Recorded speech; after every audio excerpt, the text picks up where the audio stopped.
Ethan lived in Oakhaven, a small town known for its apple orchards. He was strong and capable, but preferred to laze around. Ethan spent his days sleeping, fishing, or simply lying under the shade of an oak tree. He never offered to help with chores, much to his family's dismay. "Ethan," his mother would say, "you can't just while away your days." But Ethan paid no heed, choosing comfort over responsibility. Ethan's grandmother, a wise woman named Hazel, worried about him the most. She often shared stories of hard work and its rewards. "A stitch in time saves 9, she'd say, hoping to instill some diligence in her grandson. But Ethan brushed aside her wisdom, confident that life would always be easy. "There's always tomorrow," he'd mumble, returning to his idle ways. His laziness became a concern for everyone who knew him. Grandma Hazel observed Ethan with a heavy heart. She saw the industrious spirit of the townspeople, their unity and their joy in shared labor. They helped each other, knowing that their combined effort would yield a bountiful harvest.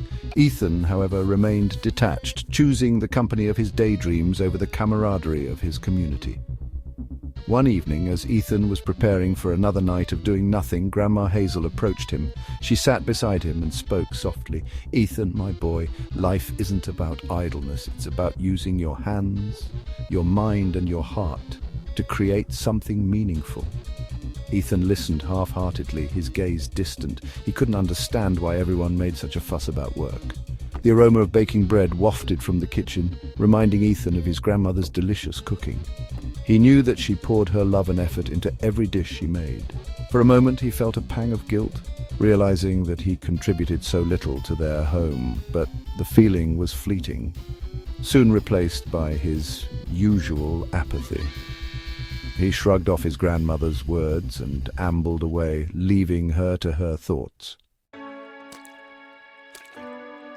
As the summer days dwindled, Oakhaven bustled with preparations for the annual apple harvest. The air buzzed with activity as families gathered to pick the ripened fruit. Wagons clattered down the lanes laden with baskets of apples. Laughter and chatter filled the air, a testament to the community spirit that thrived in Oakhaven. Ethan, true to his nature, remained oblivious to the collective effort. He watched from a distance as his friends and neighbors worked tirelessly. They invited him to join, their voices ringing with enthusiasm. "Come on, Ethan," they'd say, "it'll be fun." But Ethan declined, preferring to lie under his favorite oak tree. "It's too much work," he'd mumble, watching the clouds drift by. He convinced himself that he was content with his choices, that he didn't need the approval or companionship of others.